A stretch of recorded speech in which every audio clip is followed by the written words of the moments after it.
Supreme court के सामने एक बहुत ही इम्पॉर्टेंट जो सवाल है वो पूछा गया है। दरअसल हम सारे ही कहीं ना कहीं लॉ कम्युनिटी से बिलोंग करते हैं, लॉ फील्ड से बिलोंग करते हैं, तो ये हम सब के मैटर ऑफ इंटरेस्ट का है। दरअसल रिसेंटली ही एक केस आया है सुप्रीम कोर्ट के सामने, जिस पे सुप्रीम कोर्ट ने प्रिसाइजली स्पेसिफिकली एग्जामिन करने की बात कही है, ध्यान देने की बात कही है। अगर शुरू करें बात, तो ये 2017 में मद्रास हाईकोर्ट के जजमेंट से शुरू होता है। दरअसल 2017 में मद्रास हाईकोर्ट का एक जजमेंट था जिसमें कहा गया था कि अगर किसी भी पर्सन जो वकील है जिसके खिलाफ किसी भी तरीके के चार्जेस फ्रेम किए गए हैं, तो उस स्थिति में उनको जो है वो इनरोलमेंट प्रोसेस में नहीं एप्लीकेशन उनकी जो है वो एक्सेप्ट नहीं की जाएगी। हाँ, एक क्लॉज लगाया था कि अगर उन्होंने सीरियस ऑफेंसेस किए हैं तो बिल्कुल ही एक्सेप्टेबल नहीं है। अगर उन्होंने पेटी ऑफेंसेस किए हैं तो ठीक है, बेलेबल टू बी प्रिसाइज अगर किए हैं तो ठीक है।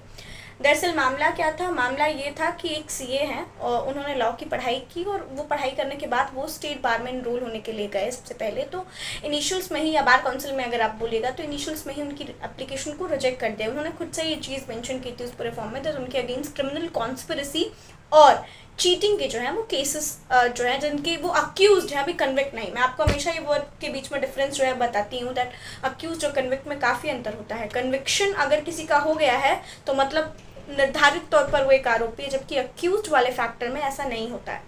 सो बेसिकली अक्यूज का मतलब होता है आरोपी। अभी आरोप सिद्ध नहीं हुआ है, लेकिन एलिगेशंस, आरोप लगाए जा रहे हैं। इन्होंने जब सुप्रीम कोर्ट अप्रोच किया तो इन्होंने सुप्रीम कोर्ट एक ग्राउंड पे अप्रोच किया। इन्होंने बोला कि ये इनके आर्टिकल 19(1)(g यानी राइट टू प्रोफेशन का वायलेशन है, जिसपे सुप्रीम कोर्ट ने बोला कि बार काउंसिल ने अगर इनको एप्लीकेशन इनका लेने से रिजेक्ट कर दिया है, तो बार काउंसिल से दो सवाल पूछे। सबसे पहला तो ये कि ठीक है, आप अगर उनको रोक रहे हैं ऐसा करने से, तो क्या कहीं पे भी एडवोकेट एक्ट जो 1961 का है वहाँ पे ऐसा कोई प्रोविजन दिया गया है क्या कि अगर किसी के भी अगेंस्ट केसेस दर्ज होंगे तो आप उनको एनरोलमेंट का प्रोसेस नहीं कंप्लीट करने देंगे।